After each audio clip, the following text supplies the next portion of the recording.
this evening, and we just ask that you watch over everyone here in this meeting. You guide us in the direction to make good decisions and choices for our entire county.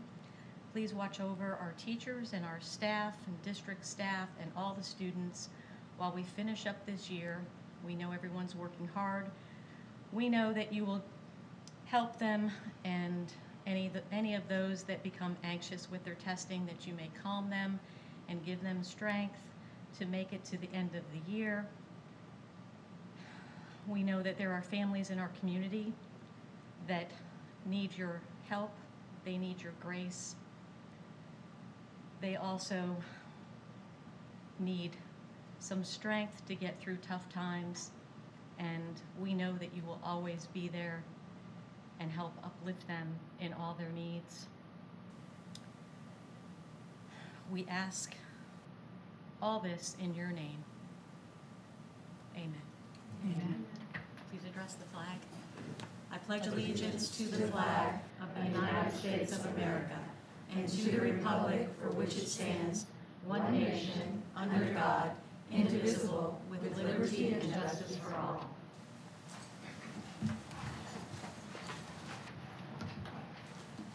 Okay, I know everyone's had a chance to look over the agenda. Do I hear a motion to approve it? Do we have any changes, Angela? No, Madam Chair. Okay.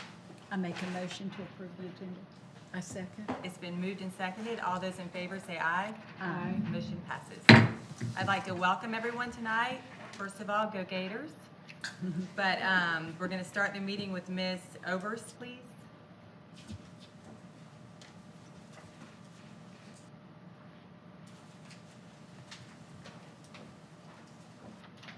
Good evening. Good evening. I'm here today to talk about a new distributor for our food. I always prepare these things and I talk way ahead of it. Got it. So why the change? We are currently with Cisco as our distributor through the Power Buying Group. We've been with the Power Buying Group for, as far as I know, since I've been here for 10 years and some time before that. But times have changed. I feel like it's time for a change, something better for our district. The number one goal this year has been to secure food, and that is getting better since COVID, because after COVID it was very tough to get products, food, paperware, plastic. It was difficult. Products in a group purchasing organization, such as the Power Buying Group that we are with, is based on volume for great pricing. So the more we all get together, we get better pricing. It's a great idea, but sometimes it limits the products that we're available to get, and that becomes a problem for our students. I've been following other districts over the past 5 years just to see the trends and what's happening, what's going up, what kids like. You probably all are aware that they love spicy. Every kid loves spicy. So I've attempted to procure some of the products that they like, and it's not been possible through the Power Buying Group because it's not a consensus with everybody. And I feel like that's limiting the kids as to what they like. A great example was Woodles, which are the ramen noodles. Kids love them. They make them now in whole wheat. It was a product that was tested in some other districts, and we weren't able to get it. I went to a testing at another district, and the kids were like wild. So that would have brought in more participation, but it was not possible. That was just one example of something that I was not able to get. So we need that flexibility, is what I feel, to support the kids and what they like. When I went out with the RFP, there was a couple other ones that we looked at, so we put the RFP out to see what would come about. And Benny Keith came to the table. I went to a food show back in January with Benny Keith in Daytona, thank you. And they are very careful not to promise things to us that they could not provide. That even happened after COVID. They were not prepared with trucks, they weren't prepared with drivers, so they didn't want to commit to schools yet until they had that in place. They are there now, so they are available. Milton Soto is back there next to Kaylee. He's the Benny Keith representative, and he's here to show his support. I was actually at a meeting today with all the directors in the state of Florida, and they speak very highly of Benny Keith, the ones that are with them currently. So they were very supportive, and they're getting the product that they want. So I just wanted to add that. They were very willing to find a delivery day that works best for us and times that work for us. So that was great to hear. So they're not coming like late in the day, because we were getting some deliveries for Cedar Key, because it's so far out there. They were coming at like 4 o'clock, and Nina had to stay out there waiting for the delivery truck and then letting it load everything out and then coming home. So that was a little bit of a delay. And they also have produce that is with local growers. So we recently are getting some produce through a grant, and the grant stopped, but I found out that they are already partners with Benny Keith. So next year we'll be able to get this fresh produce, which comes from like 2 hours, not even 2 hours away. They're right outside Jacksonville. So very happy that they would have that produce supplier. And the kids love it. It's a aquaponic romaine lettuce. Super good. Has a very long shelf life. So what are the differences and challenges the solution's going to be by going with Benny Keith? Would be the food costs are slightly higher, but some of them are the same, and some of them are lower. So it's a gamble there. But I don't feel like it's going to hurt our budget in any way.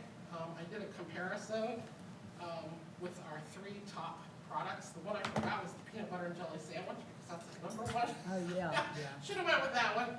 But I know right now for our Ritz, these are same products that each company supplies. And as you can see with the price comparison, Benny Keith came in lower per case for each one. So that was something that was very promising there. Their fixed rate case, which means they charge per case, and that covers delivery and the truck and everything involved. It was 25 cents higher than what we're paying with the Power Buying Group now. Overall, that could bring something to the table, but we don't have to pay an annual fee like we do to Power Buying Group, which is $4,500. Now, this past year, we did get a $1,500 discount because I was the secretary to the executive committee. So by being on the committee, we were able to get a discount.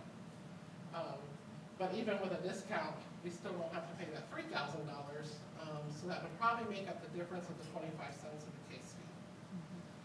I'm going to collaborate with Flagler and Okeechobee, because Flagler County and Okeechobee County are both with Benny Keith, and they come out of the Gainesville warehouse.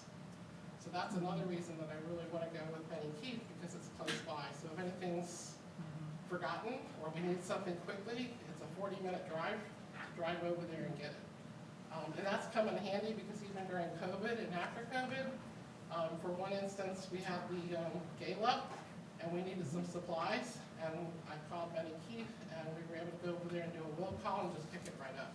So that's another positive thing for Benny Keith being so close. Whatever products they're not able to bring to the Gainesville warehouse, I can also collaborate with the menus and the products they're using in Leon County and Franklin County, which is just up there on the bend. So they would be able to ship from the Alabama warehouse to the Gainesville warehouse to give us that product. And then I'll also work with Milton. We've already been discussing a few things as far as what other counties are getting, because we are in the forecasting stage. So we're already forecasting product that needs to be brought in for next year. So we need to get that in. So kind of going ahead, but being hopeful. Then, as I mentioned, I attended the Benny Keith Food Show in January to view products that would become available to us. They're also used in restaurants. Julie's restaurant right here in Bronson uses Benny Keith. And there's a few restaurants around in our county that also uses them. And we are allowed to use some of the restaurant products. It doesn't have to always be, depending on what it is, we have to watch our whole grain products, which they don't serve in restaurants. But as far as vegetables, fruits, and all that, still can go with restaurant quality and restaurant products. Hoping that the new menu items that I was not able to get through Cisco, some of the things that we bring in would increase that participation. So more participation is more money. And I like money. what was the process of getting the RFP and bringing on Betty Keith was that I followed procedures in the school board policy 10.06. Prepared the RFP, Brandon helped me also, and then sending it, I have to send it all to the FDAC, the Florida Department of Agriculture, which is where I was today with them, discussing procurement methods. Sending it to them so they can approve the RFP before we can actually advertise it. It was then advertised in the local papers. I got your permission to advertise. We advertised it. It even went up on our website. We selected an evaluation committee. I chose 6. 4 of them showed up. We went through the RFP. Benny Keith was the only one that did submit an RFP. The other 2 are group purchasing option organizations, and you have to be a member of their group to get that. But Benny Keith stepped up to the table. They submitted it. The submission, even though they were the only one, they were highly ranked in the attachment that was in the board minutes. You'll see that the committee ranked them very highly. There was just a couple things, and we actually solved that afterwards. They did everything they were supposed to do. After that was approved, then I had to give it back to the Florida Department of Agriculture to let them know that we had followed all the directions, and they approved it once again to bring to you, which is also in the emails that are in that attachment with the RFP. And then what I'm asking today is for signatures on the contract page, and that I would need to give a 90-day exit letter, which is according to the contract with the Power Buying Group. So basically, there's 3 things I'm requesting today, is that we accept Benny Keith, that I get a signature on the contract page, and that we send a 90-day exit letter to the Power Buying Group, taking over their service. When would we start? It would be the first day of school, August 7th. I'm sorry, August 7th would be the first delivery. The team would get it ready. They're going to bring in the supplies. They would get them ready on August 8th in order for the students to return and eat on August 11th. Do you have any questions? I have one question. Sure. Is this, going with this new company, is it going to affect what we'll be paying for lunches next year? Will it change? It should not. That doesn't have anything to do with this part, but actually Morgan and I are working this week on the payment system, which is your community eligibility provision. That is being decided this week with April data. So it's taking all of our students, and the more that get government assistance is what affects our CEP, and making sure that all meals will remain free next year. But it's looking very good. It's looking very good. Thank you. And You're that welcome. doesn't affect the milk supplier that, No. okay. I liked that They milk. That They was are a great. separate contract. Okay, I thought it was, So yes, just we'll still checking. get our milk, yogurt, and juice from MMB. Okay, So 2 new changes, bringing in great products. good. That's the goal. And fresher. And fresher. And the fresher. And the fresher Yes. foods prepared in the, Correct. With fresher and more produce coming in, because Benny Keith will be able to procure that more produce. And I'm also working with the Department of Defense, trying to get them to bring in more of that produce so we don't have to pay for it. Oh, Get your t-shirt. I'm all about the money. Well, thank you, Ms. Julia. Do I hear a motion? I make a motion that we approve. Can I type this all Approve this. together? Okay, second. okay. Been moved and seconded. All those in favor say aye. Aye. All those opposed, same sign. Motion passes. Thank you so Ms. much. Julia. Next up is Mr. Lewis. And friends. in friends. And please, you can introduce your great staff this evening. So, I'm Jonathan Lewis with the Coalition. This is Joelle, she's our Youth Services Coordinator, and Sarah Michelle, who's our Youth Development Coordinator. When we look back, I guess it's been 2018-19 was the last time I was here to talk about kind of all of our services. I think I was back in maybe 2021 to talk about the Florida Youth Substance Abuse Survey we've, steadily, thankfully, seen decreases in substance abuse among our youth. But we wanted to come back today. I'm going to talk for a little bit at the beginning and then hand it over to them, and then we'll kind of swap back and forth. But wanted to just come today, give you an overview of our services. Also wanted to, over the years as we've grown, debunk a few myths that we hear out there every once in a while. But for the most part, we hope that it's a really positive presentation to you and can answer any questions you guys have. So when we were trying to figure out what to say, we had a lot to say, so we tried to narrow it down, but hopefully maybe we'll even come back at a later date and dig into just more specific areas. But so a little bit of there we go. Actually, I'll let Sarah Michelle talk. Her slide is before mine. I forgot. So we wanted to share our mission statement because we encompass lots of different things with the Levy County Prevention Coalition.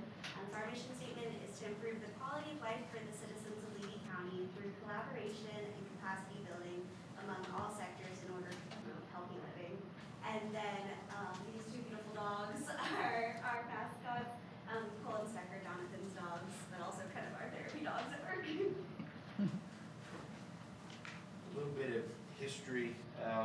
So originally, the coalition was formed as the Partners in Prevention of Substance Abuse back in 2004 as kind of an all-volunteer group. That was back during the Jeb Bush years when he was governor. He wanted to see county-based coalitions to look at local data, make local decisions, and kind of work on youth substance abuse.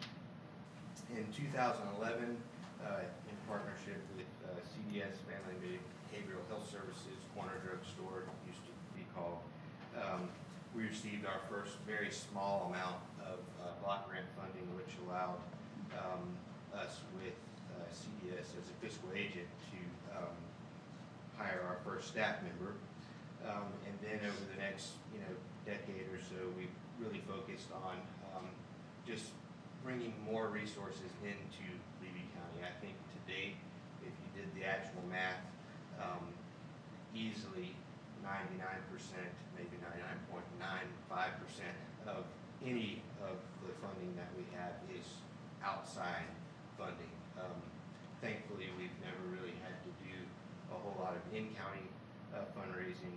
May one day, who knows? But so far, we've been able to kind of hold true to our ultimate goal, which is to bring resources into the county, because over the years we have a lot of very, very generous businesses and people in our county, but if we're one less hand asking for something, I think that's a good thing.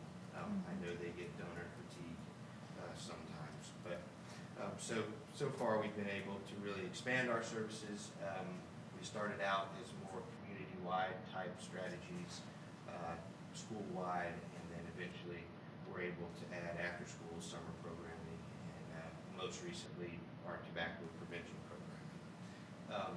Presently, we have 22 core employees that work for us each afternoon. In addition to those 22, we employ about 50 to 60 additional employees, whether that's a lot of that is teachers, aides, bus drivers.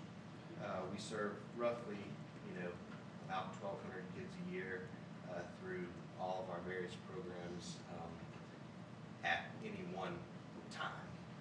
We probably serve closer to maybe 3,000 throughout the whole year, which is a lot through all of our programs.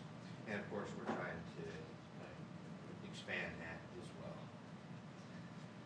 So at the core of what a coalition does, and we've never really left this model, is the strategic prevention framework, which of course includes assessment of local data, capacity building among all of the community sectors, you guys, our businesses, our faith-based groups, planning, implementation, and evaluation. So the goal is that no matter what we do as a group, it's based off of local data Florida Youth Substance Abuse Survey, what we hear from our stakeholders that our community needs or wants, and then results in local decisions being made, which is kind of our quarterly coalition meetings where we present items and data. And so hopefully that results in, the best possible programming for our community and our youth. We do work very hard to make sure we squeeze every dime possible out of every dime we get. I think we do a really good job at that. I'm going to talk a little bit more about that in the future, but future slides. But we really, all of our money goes to our kids at the end in some way, shape, or form, and/or our schools. And so we're proud of the fact that we were able to squeeze as much as we can out of every dollar. And we think we provide a really robust amount of services for such a small organization. So on to our myths and our facts, and there's some slides for each one. A myth is that we just have so much money, and it's not really true.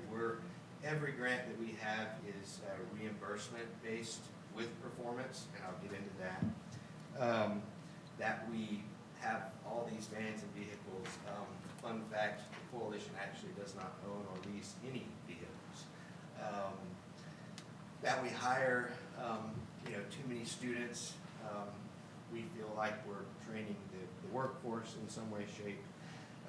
That we import students from outer space to attend our after-school programs, and that Achieve is going away, which it is not.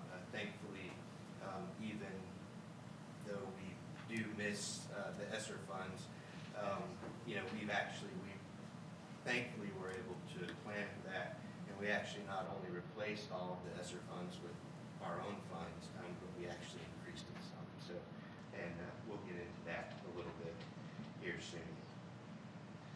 So the swimming in cash, I wish that I was Scrooge McDuck and could, take a swim in all of our money, but thankfully we have increased the amount of funding that we have. We're very grateful for that. But I think, one difference compared to maybe some other organizations is everything we do is reimbursement based. So it's not a cash, we have no grants that advance us to cash.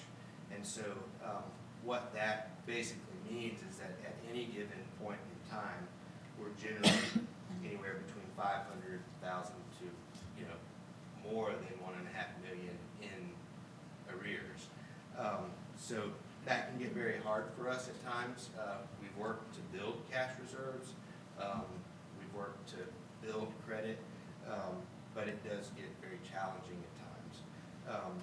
In many ways, I utilize a lot of my personal credit to do a lot of this stuff, and so I kind of take personal exception to when I hear people say, we've got all this money, because it's just not true. I've just gotten so used to being in such large amounts of debt at any one given time. The majority of our funding goes right back to our schools. This is an actual $500,000 grant award that is straight from our budget. Of that $500,000, $418,697 goes straight back to our teachers, our aides, our site coordinators, bus drivers, transportation. $32,388 goes back to materials and curriculum. $29,863 goes back to student services, and $19,000 and some change goes to administration and evaluation, or roughly about 3-4%. So we feel like, out of, and it's one thing that we've always tried very hard to make sure is that out of every grant award that we have, the bulk of it goes right back into our schools and our teachers' pockets in some way, shape, or form. The reimbursement, one thing I wanted to mention about that as well is it's not just a simple form. It's not even a 10-page form that we submit. A single reimbursement request for one of our grants, and we have 6 to 7 for 1 month of services is typically on average between 300 to 700 pages of documents. So when I say reimbursement with performance, what that means is they like to see that we perform the services, that we performed it at a level that they're satisfied with. And then they look at the reimbursement request and decide if everything that's listed in there is acceptable to them. So we've gotten things back before. Some summers when we've done pancake experiments, I've gotten them back where they've crossed through the pancake, mix and said we only needed 5 bags instead of 7. I mean, that's how specific they can get it to them. So, every reimbursement packet has, timesheets, pay stubs, timesheets from teachers, the pay check stub where we paid them. So it's, it truly is, we don't get paid unless we prove that we spent the money, which is fine with us. It makes it a little challenging for cash flow. But, from my standpoint, I would much rather them thoroughly look at our expenditures before they write me the check than write me the check and come back later and say, hey, we want some money back because we actually didn't want to pay for that. The vehicles, as I said, Levy County Prevention Coalition does not own any vehicles or lease any vehicles. It's actually a separate nonprofit that owns and provides the vehicles for us to use for student transportation. A lot of those are, I'm the personal guarantor on the loans. We wish we could use nothing but school buses, but driver schedules, driver availability, and just overall, I know the school district struggles as well with having enough drivers. It gives us the flexibility to use school buses and vans or sedans that don't require the CDL license so that some of our other staff can drive in Cherokee, Yankeetown, Williston, and we can reach those far areas that just don't make sense to send a bus as well. We're also, while the school district is required to only use buses, it is a little different for us as a private nonprofit that we are able to use vans to provide transportation. Training young adults, we really feel like at our core, it's part of who we are and what we do to employ young adults and high school seniors and even some juniors. It does take more effort on our part to train them, and I can't count the number of times where we've met with them till 8 or 9 on a weekday and provided dinner to go over our expectations and go over things that they need to know. The kids love them. They're some of their favorite people to be around. And in some ways, at times, they do even outperform some of our adults, and that's not a knock on our adults. It's just that some of our adults are tired by 2, 3 in the afternoon, and so it actually can be helpful to pair a younger adult with a teacher that they can mesh together and kind of build off each other. So we do employ younger people, but they're trained, and we feel like it's just at our core that's something we need to do to help build the workforce.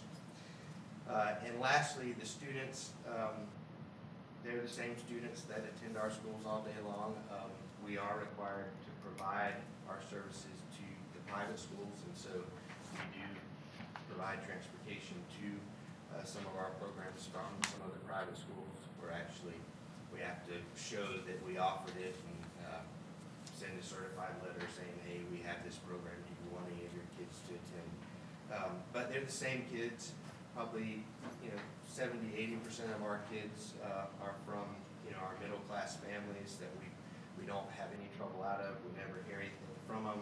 If we need the parents, they're right there for us, but their kids are well behaved and they're just happy to have a safe place for their kids to be, a place that does provide them some academic and personal enrichment and homework help.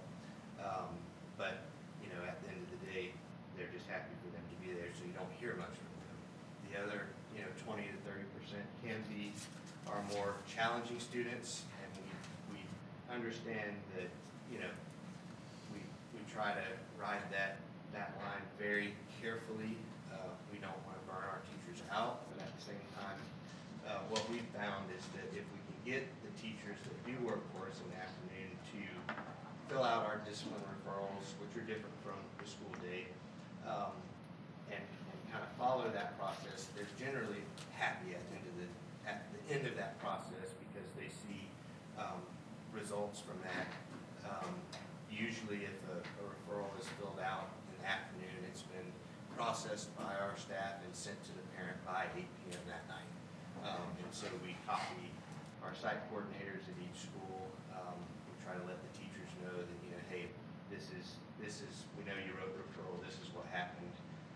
And let them know that, they just weren't, taken out of the classroom or something and nothing happened to them. They had some type of loss of recess or something like that.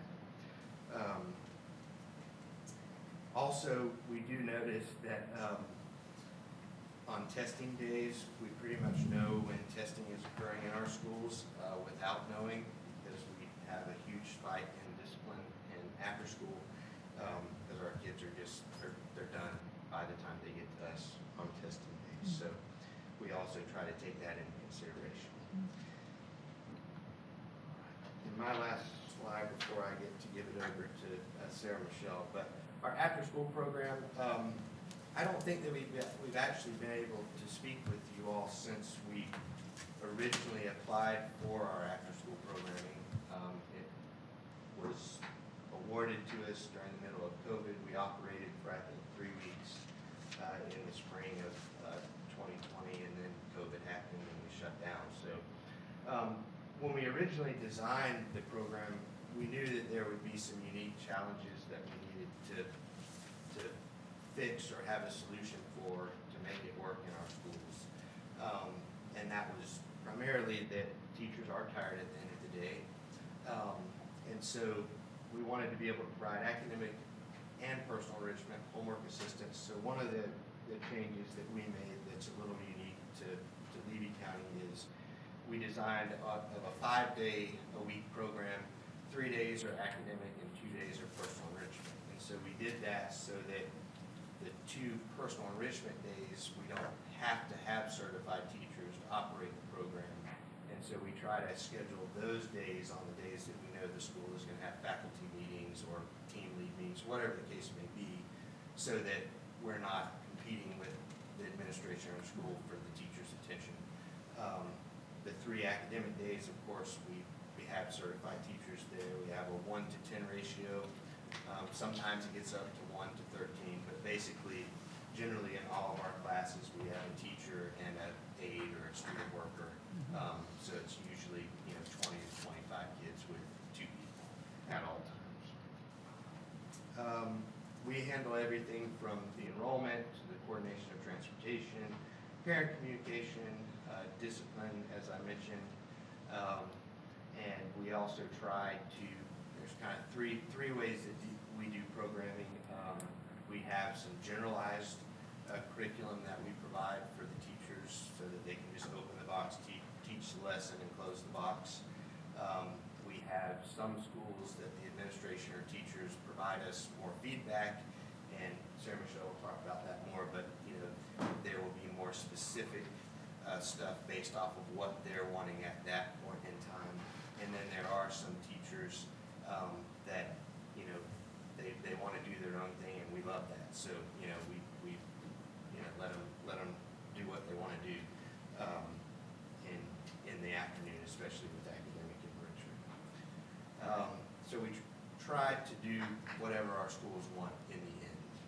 It's not an extension of the school day, and we don't want it to be, because we want kids to want to come, so we don't want to burn them out as well.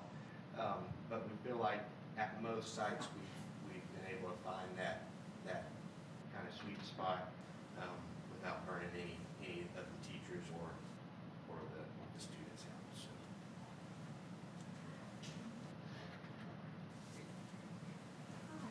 Hi. So my job is I'm kind of over all of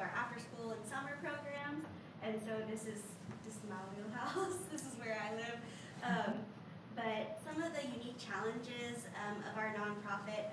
I came from a teaching background, and so I actually taught in some of our schools here. And so working for a nonprofit, even one that focuses on educational help, is very different from being in a school district. And so we've learned lots of different things. We are a small business as a nonprofit, and so a lot of the times we're personally on the line for any type of failure, which that kind of goes back to we have to meet our grant requirements, and when they're not happy, then they're like, oh, you did this wrong. So we have to be extra careful, and sometimes when we're asking for things, it's not necessarily what we think is best practice, but something that's required from our grant to be able to serve our students. We aren't guaranteed any funding. We have to apply and bid for every piece of funding we have. It's very competitive.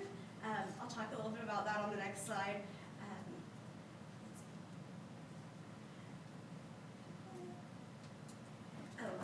Kind of like what Jonathan talked about. Oh, sorry.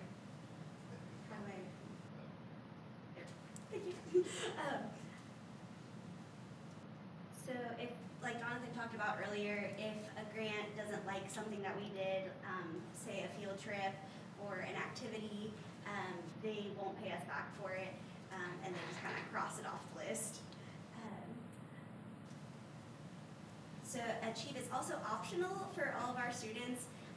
We do a lot of recruiting to get kids to come for after school. A lot of parents do sign up once they hear it's free, but we do have to kind of market ourselves, which is something I was not used to. We're not an extension of the school day, even though we work really closely with our schools and we love our schools, but we are separate and we operate a little bit differently than the school day, and that presents some challenges, especially when we're using school district employees. It's hard to say, I know we do this during the school day, but then our grant wants us to do it this way. But they're very flexible and have been working with us. We do have an interesting, we share the facilities with the schools. They've been kind enough to let us use them. And so we have to be extra careful with all of our staff, and we hone it in on them, that we need to leave the space better than we found it. That we're using, sometimes the teachers' rooms we're using aren't the teachers that are teaching in the afternoon, and so we're trying to make sure that they leave the spaces nice. And then storage is a special challenge for us. We have 8 sites, and so, but we house everything at our site in Williston, so we have gotten pretty creative with storage and stacking, so that's always a unique challenge.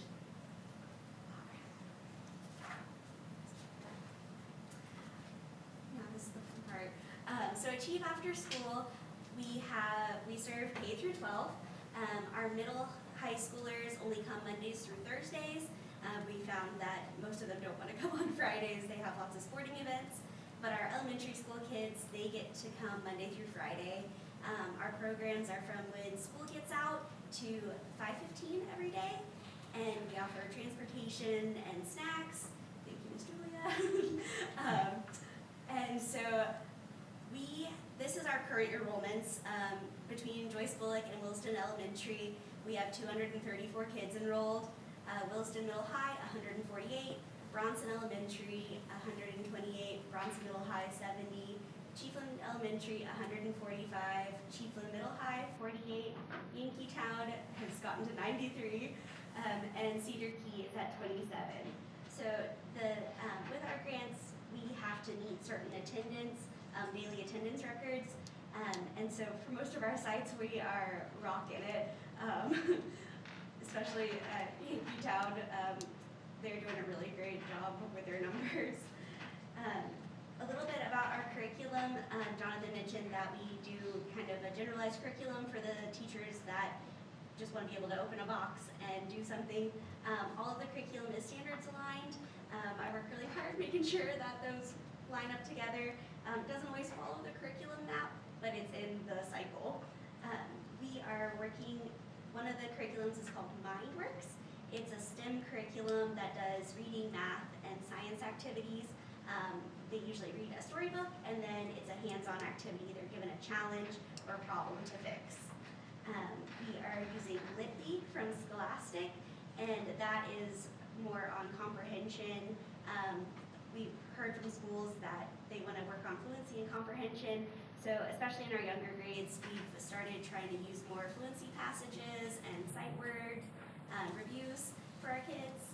And then the thing I'm most excited about right now is our Right Brain curriculum. The kids are hopefully learning to love writing, and they're walking through the process of authoring their own books. So be on the lookout for those. We hope to share those with you guys soon.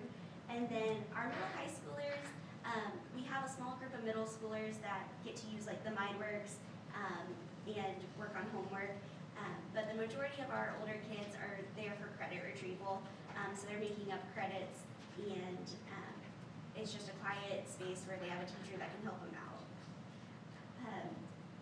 On our enrichment days, we get to do lots of different things with the kids. Each site is unique. A few of our sites do clubs, so they let the kids pick kind of what area they wanted to do for their fun day. We have a gardening club. The U of Extension office has partnered with us, and she's come out and done gardening and nutrition help with the kids. We have a few local artists that have come in and volunteered their time to work with the kids. It's always fun, the kids getting to learn from real artists that's their full-time job. There's a few times where they've been absent from club day because they were at a show and then got to come back and show the kids what they did. So that's always fun. We have a sportsmanship club. Our kids are very competitive, and so instead of sports, we called it sportsmanship. They're still doing different sports throughout the afternoons, but we're really working on being a team player during that time. And then some of the other clubs we've had at the sites are Logic Club. They are doing more brain games and board games. They're working on chess right now. We've had a sewing club. One of our teachers wanted to do sewing with the kids. And then we have an engineering club that we've done lots of different things. They've done some computer coding. We use something called Makey Makey. It's a circuit project. And then some different iPad activities. So in the afternoons, we utilize, like Jonathan said, up to 60 contractors at the sites, and then we have 20 transportation routes every afternoon. So it's a busy, our 1:30 to 6 o'clock time is really busy, but it's a good time. And then summer camp is coming up. These are some of our pictures from last summer, some of the fun things they did. We do a 5-week summer camp for the kids, similar to during the school day or school year. Elementary is Monday through Friday, but it is all day. So the kids can start arriving at 7:30 in the morning and they stay till 5 in the afternoon, which we've done surveys with parents, and we've gotten pretty much all positive feedback. They really appreciate not having to pay for daycare. Even though it's a long day, we break it up pretty well. For the littles, we've done rest time and things like that. Our older kids, they are Monday through Thursday, but are welcome to come on our Fridays because we do field trips. And their days are a little bit shorter. Their day ends at 2:30. And then, so this was last year. Every year we do a theme. Last year was around the world. So each week the kids went to a different part of the world and learned about it. Our core staff, we had 18 last summer, so we've already grown. We worked about 2,600 hours in preparation. We have started that now, so that should be an interesting number this year. We pack boxes for them, so they have everything they need. Every supply, every lesson plan, extra paper, it's in a box. So they get a math, reading, and science box, and then they get a personal enrichment box for every week that has everything they need. We took field trips. We took some extra field trips last year. Usually we do field trips on Fridays. They've ranged from going to the zoo, we've gone to aquariums, to going swimming at a local park. Over the summer, we had 23 transportation routes. This year, we're thinking there's going to be more. But it's always a special time that we get to spend with the kids, even though it's a long day. This coming year, our theme is a journey through time. So it'll be 5 weeks again. We're going to be looking at dinosaurs, ancient civilizations, medieval times, out west, and then the 21st century. So that'll be fun. Okay. I'm over to Jill. Hello, everyone. So mentoring, this is my favorite program LCPC has to offer. We get to do a lot of different things with the kids. It is provided countywide, grades K through 12. The school district teachers, parents can refer kids to our mentoring program. It's in-school mentoring and during after-school if it's our after-school program. Summer mentoring, we do mini camps, so it's the week after summer camp ends, which is a lot of fun. We get to do a lot of fun things. And then, mentoring is meant to enhance academic and behavior success and also social emotional development. On the pictures, you can see that we've done ATV rides. We've taken them to Disney. We took them to Flip Factory, the movies, swimming.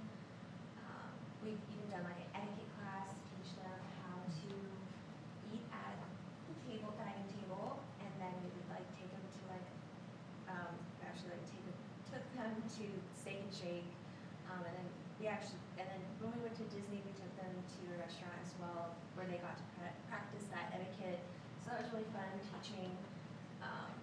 So yeah, that's literally my favorite program that we have, because it's just getting to know the kids really well, and then they get to know us really well.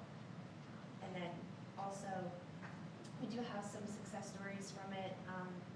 For example, one of our second graders from Williston had 20 referrals one year, but then after he joined our mentoring program, he only had 2.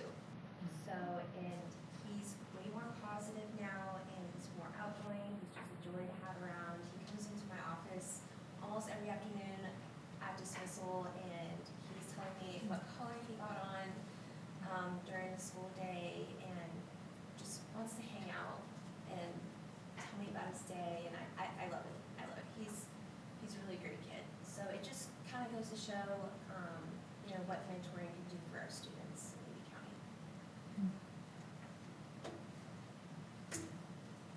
Okay, and then also we have the Tobacco Free Florida Grant, which is what I am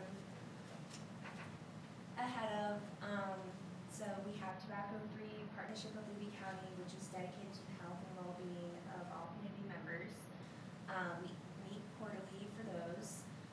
We also coordinate tobacco prevention efforts across Levy County and serve as a resource to increase readiness for engaging with emerging state and local tobacco issues. We have tobacco-free public schools. We work closely with the schools in Levy County to ensure that they're implementing tobacco policies and helping students and where we can. Also restrictions on tobacco use in places where kids play and keep youth just from ever starting to use these products.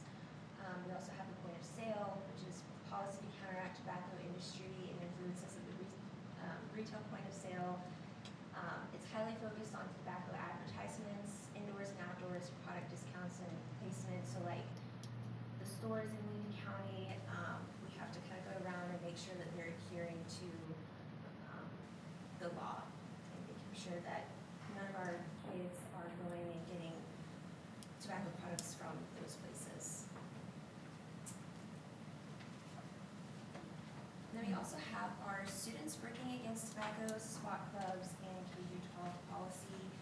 We currently only have one SWAT club, and that's at Wilsonville High School. And then we're also working to get one at the other schools, but we're trying to focus on Cheever Middle High School, and accomplishing a SWAT club there in the fall of 2025. Students advocate for policy change by talking to decision makers and community members and peers. And they also do different activities like collecting tobacco litter at public parks in Levy County. So like they did the coastal cleanup in Cedar Key in September. So they'll do that again for sure this year because they enjoyed it a lot. They kind of made it like a competition to see who can collect the most tobacco litter.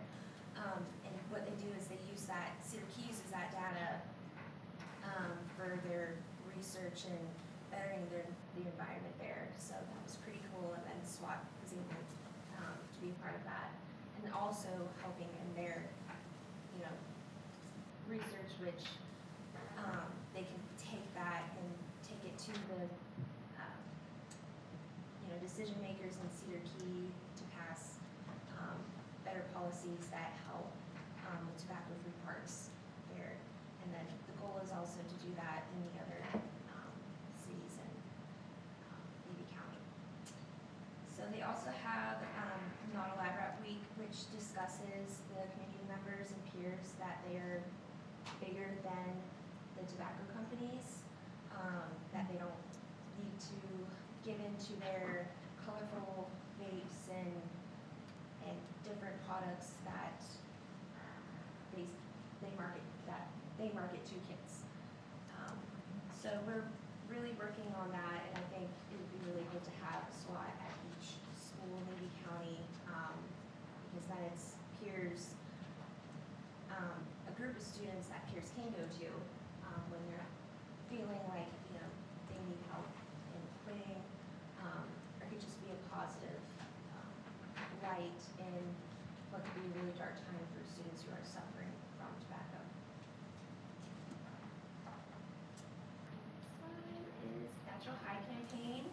Our Natural High campaign helps students find drug-free ways to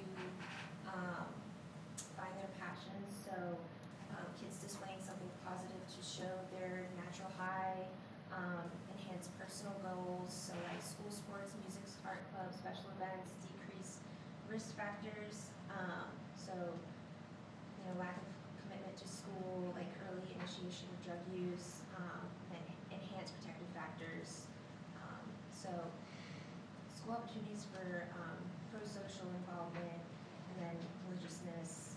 So we really try to work with kids to find a better path, than to start doing drugs and alcohol. Okay, and I will give it back to Sarah Michelle. Friday Night Done Right kind of goes with our Natural High campaign. They're very similar.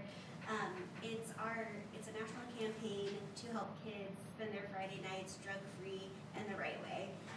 So you'll see us at lots of sporting games around the county with a bunch of kids in tow. That's what we're doing those nights. We're trying to teach the kids that being involved in your schools and supporting your school's sports and other extracurricular activities is really important, and it's a much better way to spend your Friday and your weekends than maybe turning to something not so good like drugs or alcohol. We love to take the kids to these sporting events and to other school events.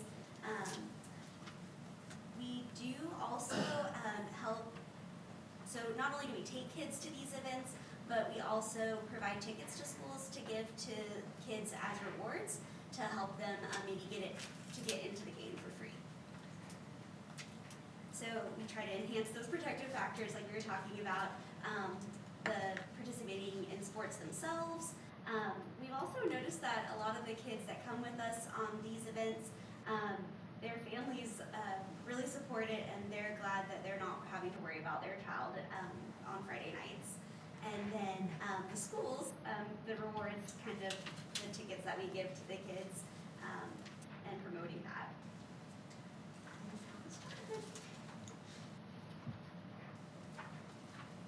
We're almost done, I promise.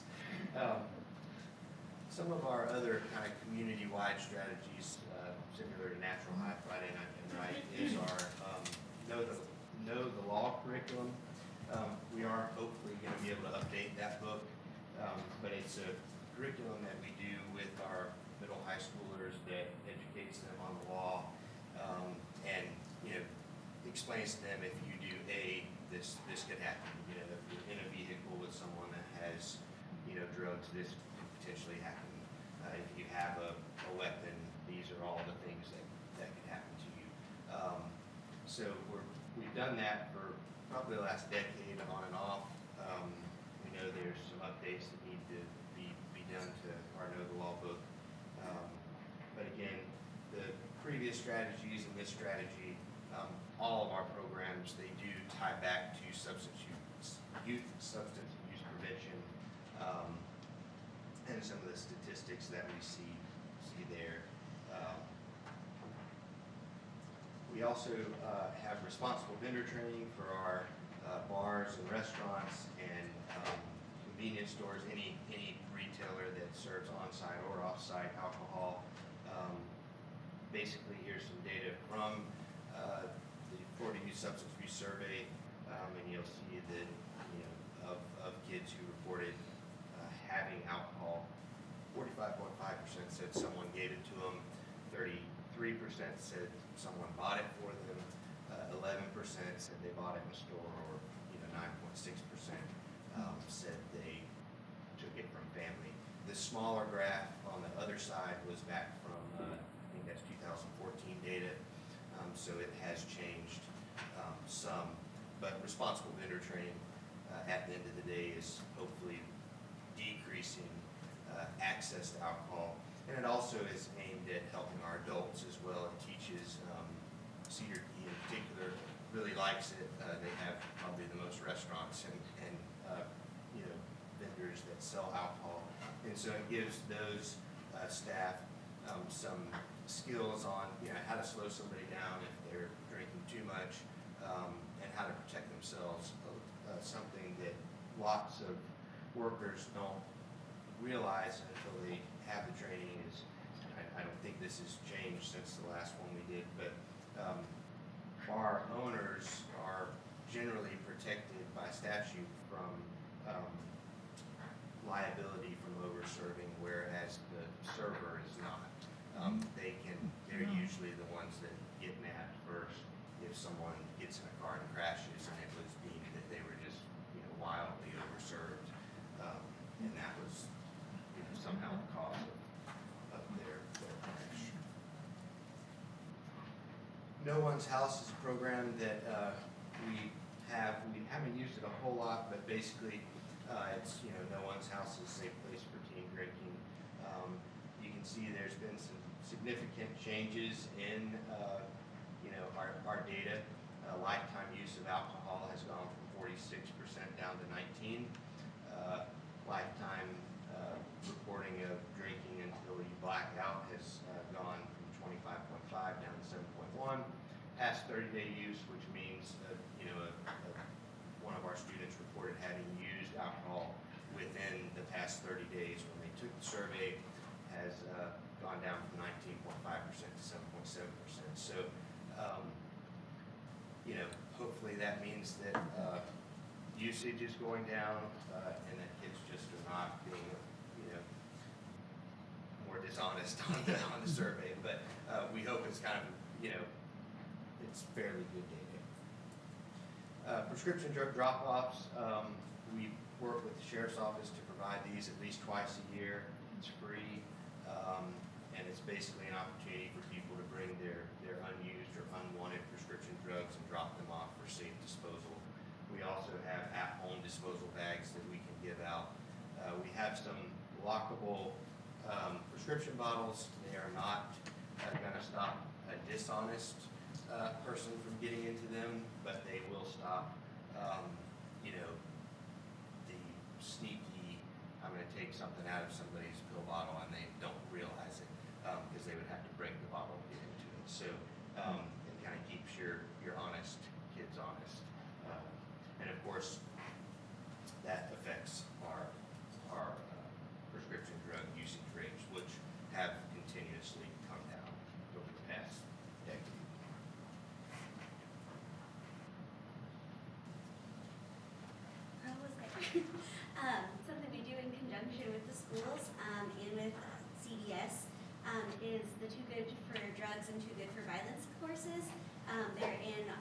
K-5 grades.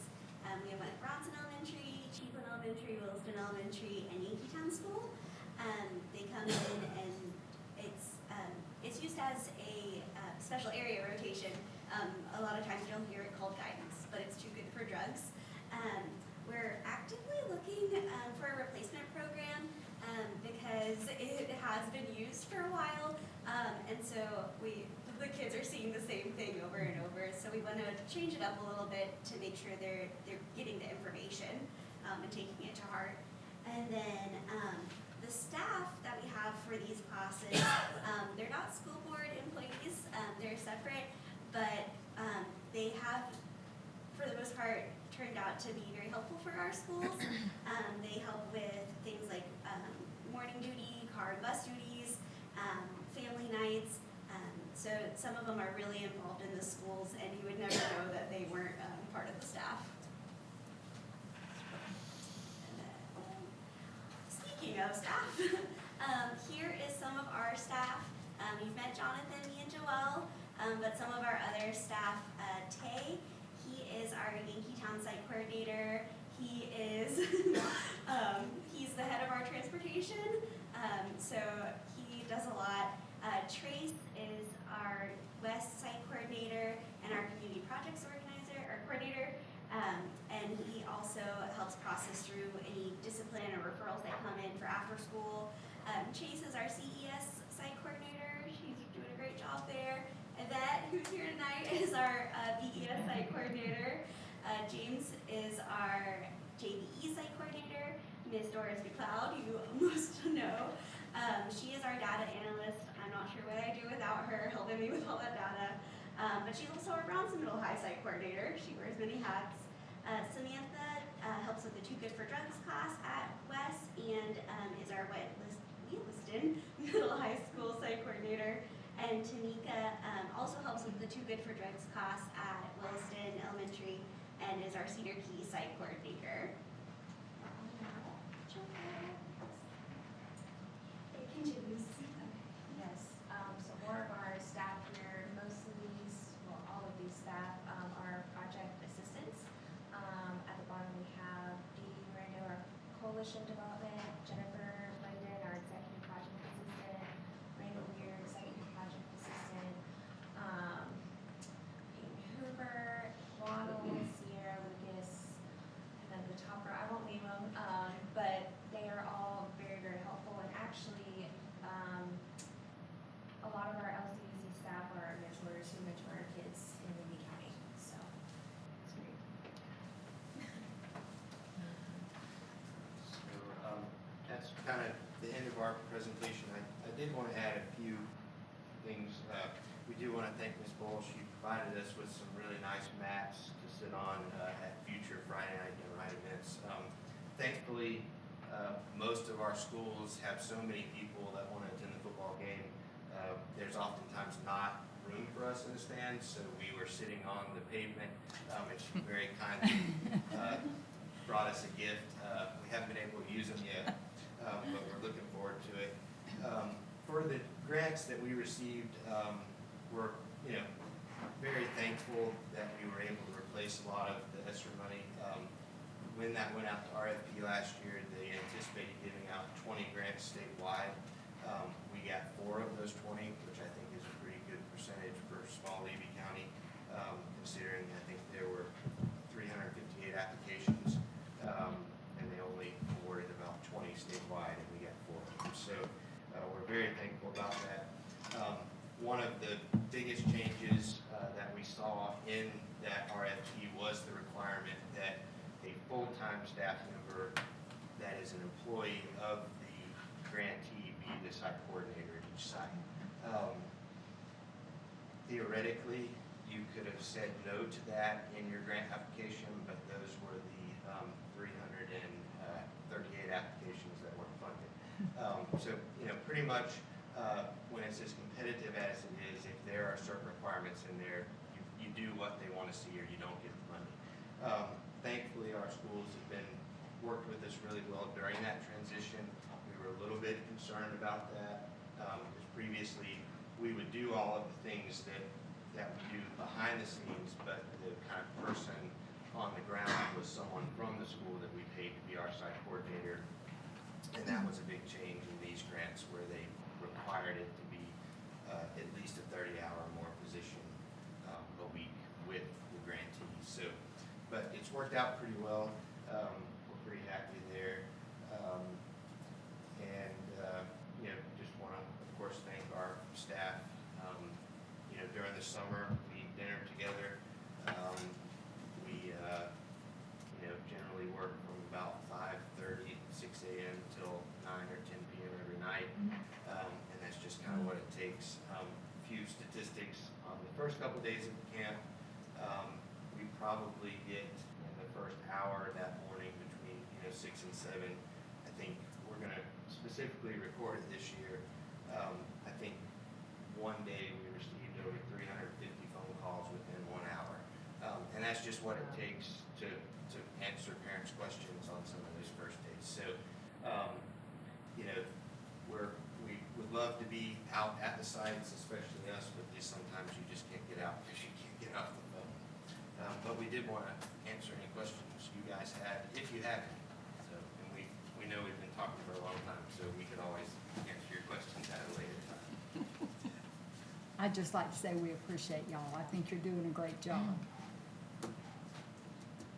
Same, and I like what you said, Jonathan, about your services are what the school needs them to be. I've seen firsthand in Yankeetown, Miss Westfall, I mean, you say you want to be a resource and help, and she's like, here, this is how I want to utilize you guys, and you've done such a great job in Yankeetown. And I love the mentorship program, because all of our expulsions, usually it's said at any given time, like if everybody needs somebody to talk to. So your example was a perfect example of that, so thank you. We love Yankeetown. Miss Westfall is probably, if I had to pull out two perfect examples, I would probably say Miss Westfall and Miss Weber are people that we're just really able to work well with, because we have that understanding that we may not always agree, but we're going to be professionals with each other, and that we also understand that at the end of the day, we all have our own specific requirements, but we want to do what's best for the school in the end. So we figure out how to make it work one way or the other. So Thank you. Thank you very much. Ms. Hanlon?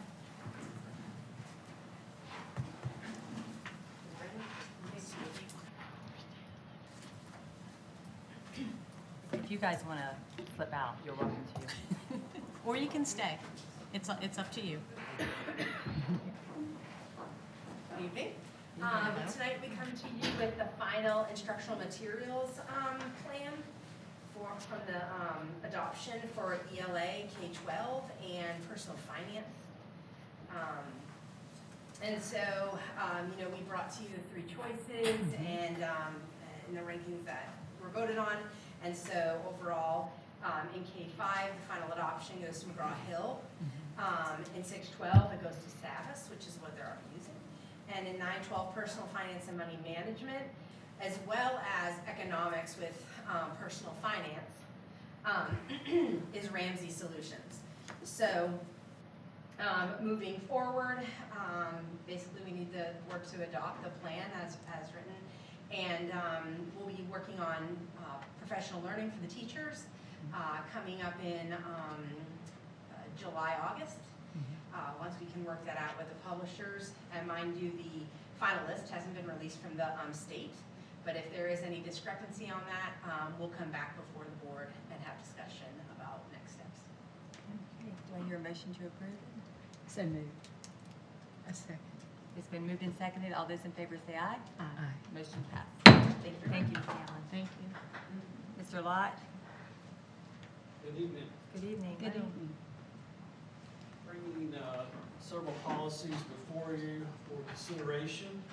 These were given to us by NEFACT. So again, our procedure, our way of work here is NEFACT gives us these model policies, and then I farm them out to appropriate personnel. So in this case, Mr. Gore, Ms. Wade, Ms. Oberst, Mr. Eastman, and Ms. Lake all had a hand in policies to you today for consideration. So I'll just quickly go through them, and then there'll be, I'll ask for your approval to advertise, and then the next meeting we'll review them, and then the following meeting we'll ask you to approve them. So that's kind of the process.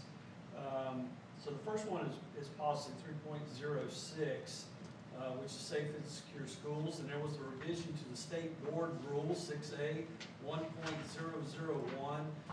Basically, it came up with some new requirements in regard to Fortify Florida, and Mr. Gore actually was already on top of this one even before it was ordained that we had to do this, and we were already doing this, but we want to formally put it in writing in our policies. So we've already got that one taken care of at the school level, in the district level. And stop me if you have questions, I go through these, but I'm just going to go through these. Policy 4.05, that one actually did not come to us from NEFAC. That was an existing policy that we already had, and our principals asked us if we could change some of the language in there so that it would allow us to have 3 exams on a day instead of 2. That would give them some flexibility, not to say that we would have 3 on a day, but at least if we got in a situation where, for example, hurricanes had taken a day away, there'd be some flexibility there. The nature of final exams in our schools at the secondary level have changed a lot over the years because of the state EOCs. Many of these kids don't have 2 exams on a day. So in looking at all that, they requested that possibly we could entertain maybe going to a maximum of 3 a day to give them that flexibility. So that one came from the principals, really. Policy 6.032, appointment and employment requirements. These are new requirements that came out of Florida Statute 435.12. And it's added things like photographs are needed now in the background check. We didn't have that before. There's also a new clearinghouse, the Care Provider Background Screening Clearinghouse. That's new, so we had to add that language. And then there's a new Criminal Background Check Committee. And in the past, that has been left entirely up to Ms. Wade. So she's very happy about this portion where now some of that load gets spread out a little bit. She's not the sole determiner in regard to these background screenings. So we think that's a welcome change. And they also added a 90-day break in service. So if you have a 90-day break in service, an employee does, and then they come back to us, guess what? They have to be rescreened. Yeah. And so all of that is new language that came out of statute. Policy 7.06, and a couple of these policies are actually interrelated, and you'll see that, but this one there's new federal regulations on micro purchases, and it's needed if you're submitting federal programs for breakfast and lunch programs on the federal lunch program. And it actually goes along with a couple of these other policies, like the purchasing policy, which is 7.13. So those new federal regulations impact this as well. There gives new language on emergency purchases and other purchases under federal awards, like the free and reduced lunch program. And there's also new language in regard to resolutions of protests. So if we had a bidding process and there was a discrepancy or a protest against how it was awarded, gives some new language in how we would resolve that. Policy 8.20, new requirements under Florida Statute 435.12. And basically this goes to the clearinghouse that I referenced earlier. So there's a new clearinghouse where all of these background screenings are kept. And then finally, policy 10.06, it's really a companion policy with 7.06, and it gives updates in regard to federal regulations on competition, procurement procedures, including including those micro purchases that I talked about earlier. And there's also some new non-discrimination statement that is included in this particular policy. So if you have any questions? So I would ask now that the board would entertain a motion to allow us to advertise these policies. We have a motion? I make a motion to approve the request to advertise. I second. It's been moved and seconded. All those in favor say aye. Aye. Motion passes. Thank you, Mr. Lott. Now is the time for public comments.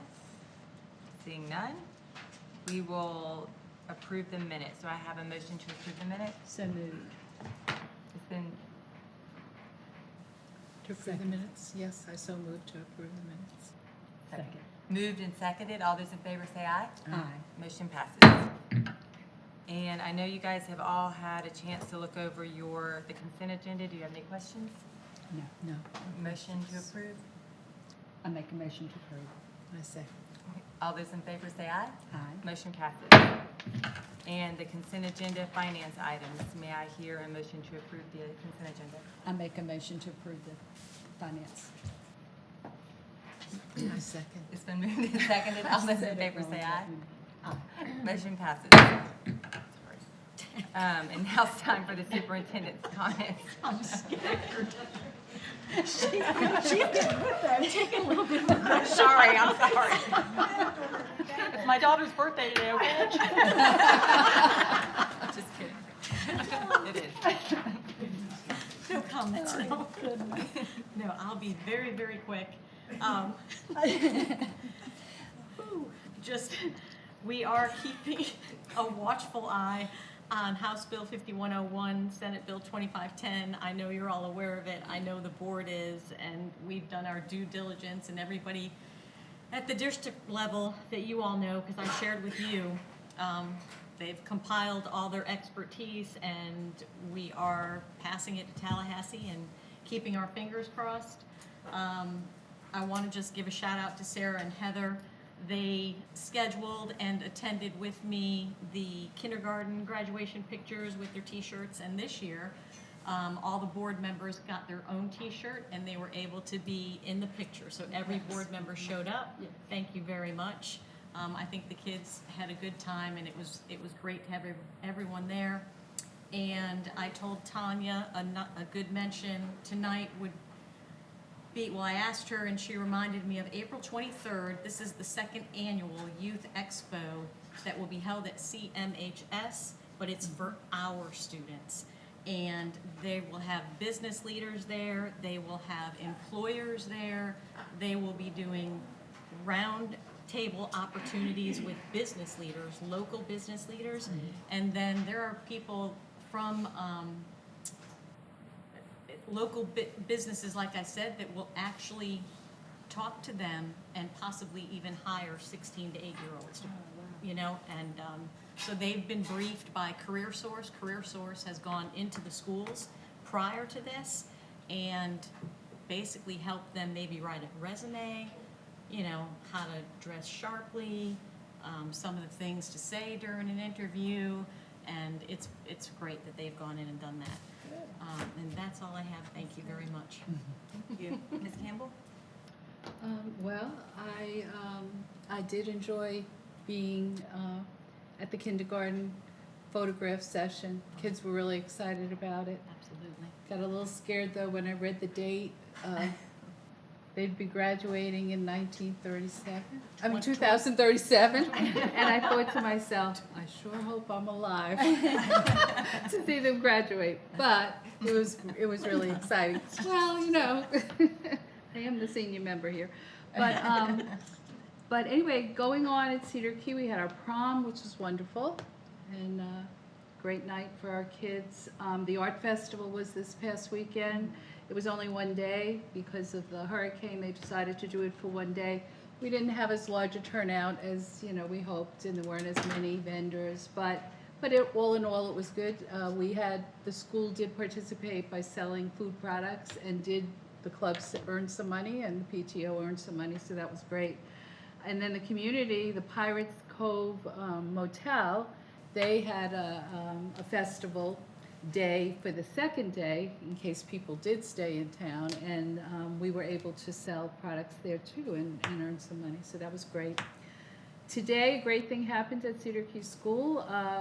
One of my former students, I taught him in 4th grade, and he also was an officer in our Future Educators Club.